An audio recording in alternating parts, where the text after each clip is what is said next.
11 अप्रैल को लोकसभा चुनाव प्रक्रिया शांतिपूर्ण तरीके से संपन्न हुई। शाम 5 बजे तक अंदाजन 60% मतदान हुआ। प्रत्याशियों का भाग्य ईवीएम मशीन में कैद हुआ। किसकी मेहनत रंग लाएगी यह तो आने वाला समय ही बताएगा। सभी की नजरें 23 मई को घोषित होने वाले नतीजों पर लगी है। 11 अप्रैल को होने वाले लोकसभा चुनाव के लिए जोरदार तैयारियां की गई थी। आज आखिर वह दिन आ ही गया। 11 अप्रैल को सुबह से ही लोगों में मतदान के प्रति खासा उत्साह नजर आया। गुरुवार 11 अप्रैल को मतदान प्रक्रिया पूर्ण हुई। संपूर्ण चुनाव प्रक्रिया शांतिपूर्ण और भयमुक्त बनाने के लिए जिला चुनाव विभाग ने कमर कसी, जिसके मद्देनजर जिला प्रशासन और पुलिस विभाग की ओर से चाक चौबंद व्यवस्था रखी गई थी। तो वहीं सर्वोदय महिला मंडल चंद्रपुर द्वारा संचालित नूतन माध्यमिक विद्यालय चंद्रपुर, नूतन प्राथमिक शाला चंद्रपुर में पुगलिया दंपत्ति भी मतदान करने पहुंचे। इस दौरान श्री पुगलिया ने अपने विचारों को साझा करते हुए कहा कि चंद्रपुर लोकसभा मतदार संघ के लिए एकोरी वार्ड से हमने आज मतदान किया है और लोकसभा का मतदान या कोई भी चुनाव का मतदान ये एक पवित्र देश में देश के विकास के लिए, जनता की रक्षा के लिए, विद्यार्थियों की अच्छी शिक्षा के लिए, किसानों की सुविधा के लिए अगर कोई अच्छी सरकार बने तो 5 साल तक उसका फ़ायदा देश की जनता को होता है, देश को होता है। अगर हम गलत लोगों को चुनकर देते हैं तो उसका नुकसान भी, गलत विचारों को या गलत पार्टी को चुनकर देते हैं उसका नुकसान देश को उठाना पड़ता है।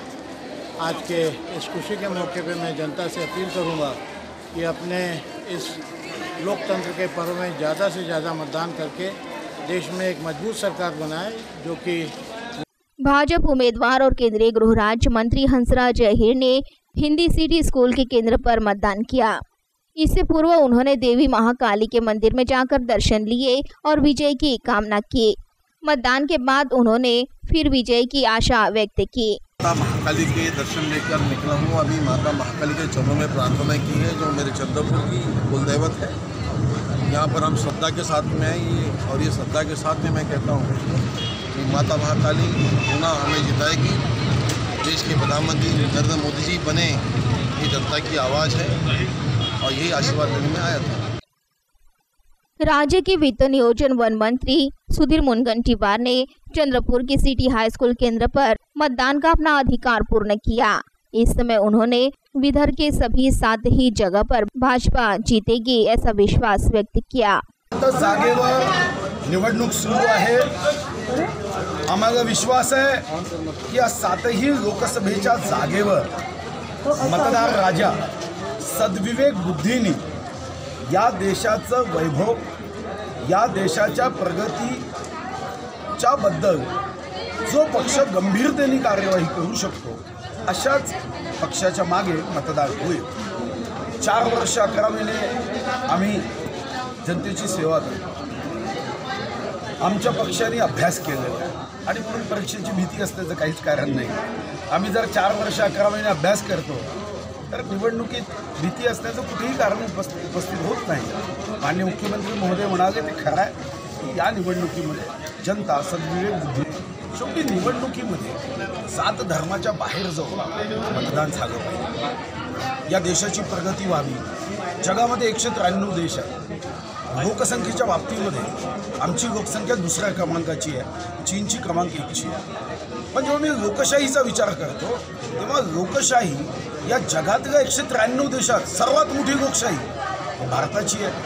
भारतामध्ये लोकशाही हा आमच्यासाठी एक उत्सव आहे, राष्ट्रीय सण आहे। कारण हा शाहीचा थेंब लागायसाठी लाखो शहीदांनी या देशाच्या भारत मातेच्या चरणी करोडो रक्ताचे थेंब अर्पण केले, प्राण दिला। परिवाराची चिंता न करता हा देश माझा परिवार आहे या भावनेने काम केलं।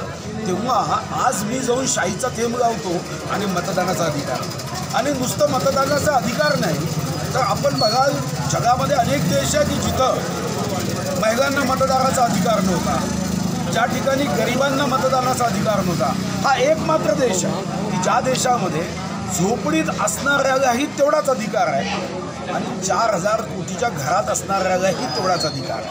चंद्रपुर आर्नी मतदार संघ में चुरशी की लड़ाई हो रही है। सुबह से ही उम्मीदवारों के साथ मतदारों ने मतदान केंद्र पर जाकर मतदान का अधिकार पूर्ण किया। आनंदवन के कुष्ठ रोगी, अंध, अपंग लोगों ने भी अपना मतदान का अधिकार बड़े उत्साह के साथ दर्ज किया, जिसे समाज सेवक विकास आमटे ने लोकशाही मजबूत करने के लिए सभी मतदारों ने मतदान करे। अंध, अपंग, कुष्ठ रोगी अगर मतदान कर सकते हैं तो सर्वसामान्य जनता ने भी मतदान का अधिकार पूर्ण करे, ऐसा मत व्यक्त किया। निमित्ताने येथे आनंदवनातील कुष्ठरोग्यांना खूप आनंद होतो की आपण एवढ्या मोठ्या प्रक्रियेमध्ये आपला सहभाग नोंदवू इच्छितो। तर अंध, अपंग, कुष्ठरोगी यांना जर आनंद होत असेल तर समाजातले जेवढे घटक आहेत त्या लोकांनी यांच्यापासून प्रेरणा घेऊन मतदान करायलाच पाहिजे। तो आपला राष्ट्रीय हक्क आहे, अधिकार आहे आणि कर्तव्य आहे। तिन्ही गोष्टींनी जर आपण हे घेतले तर निवडणूक यशस्वी होऊ शकते। या निमित्ताने मी स्वतः 6:45ला या ठिकाणी हजर झालो आणि माझ्या लोकांची इच्छा होती की सगळ्यात पहिला मतदानाचा हक्क या गावातला एक ज्येष्ठ नागरिक म्हणून आणि संस्थेचा चेअरमन म्हणून मी करावा। त्या तऱ्हेने मलाही खूप आनंद होतो। मी एकदाही असं कधी मतदान चुकवलेलं मला आठवत नाही।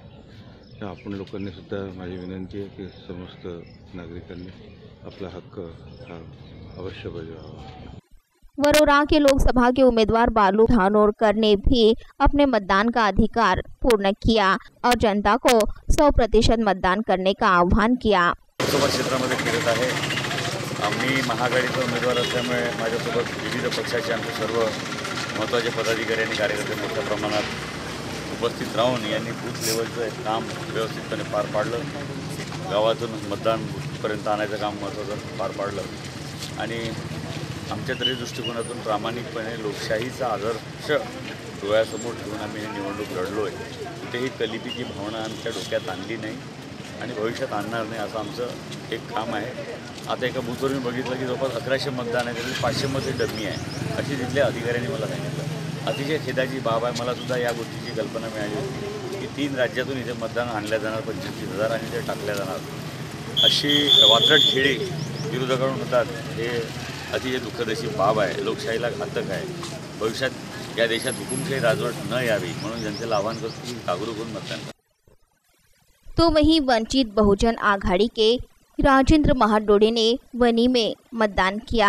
आर्नी लोकसभा क्षेत्रामध्ये वंचित बहुजन आघाडीला मोठ्या प्रमाणामध्ये मतदार बंधू आणि भगिनी मोठ्या प्रमाणात रिस्पॉन्स करत आहे। जोमाने उत्साहपूर्वक ग्रामीण भागातून शहरी भागातून मोठ्या प्रमाणामध्ये वंचित बहुजन आघाडीला वोटिंग करत आहे। मी त्या सर्वांचे आभार व्यक्त करतो, कारण या संपूर्ण क्षेत्रामध्ये आज जो विकास खुंटलेला आहे या लोकसभा क्षेत्रामध्ये कोणताही विकास आज झालेला नाही आणि म्हणून या क्षेत्रामध्ये जे उमेदवार वंचित बहुजन आघाडीच्या विरोधामध्ये उभे आहे त्यांच्यामध्ये आणि माझ्यामध्ये मतदारांनी निश्चितपणे समीक्षा केली आहे। माझ्या बाबतीमध्ये मतदारांचा जो कौल आहे तो कौल यासाठी आहे की एक उच्च शिक्षित उमेदवार आहे आणि निश्चितपणे या लोकसभा क्षेत्राचा विकास करण्यासाठी पार्लमेंटमध्ये जी बाजू मांडण्याचं काम ॲडव्होकेट राजेंद्र महाडोळेच्या माध्यमातून होऊ शकतं हा ठाम विश्वास इथल्या लोकसभा क्षेत्रातील मतदारांना झालेला आहे आणि म्हणून गावागावातून खेड्याखेड्यातून शहरांमधून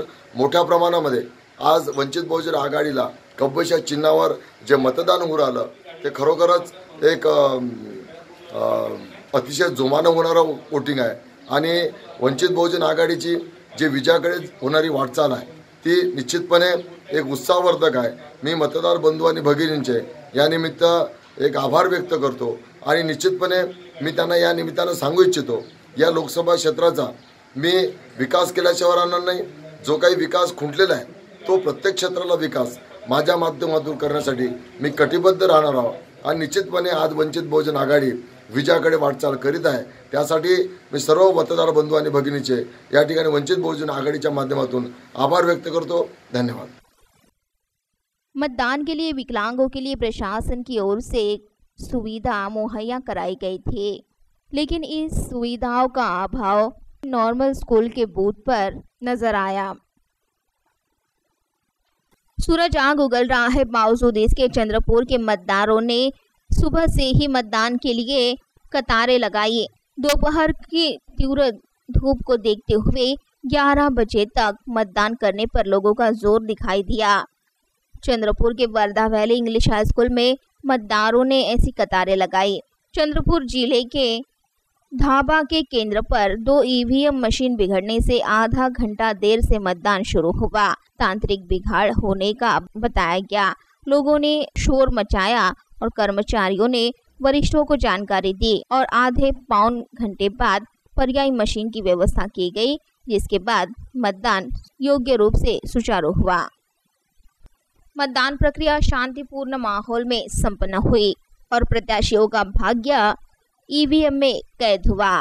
किसकी मेहनत अब रंग लाएगी, यह तो चुनावी नतीजे घोषित होने के बाद ही पता चलेगा। मतदान होने के बाद अब सभी की नजरें चुनावी नतीजे पर लगी हुई है।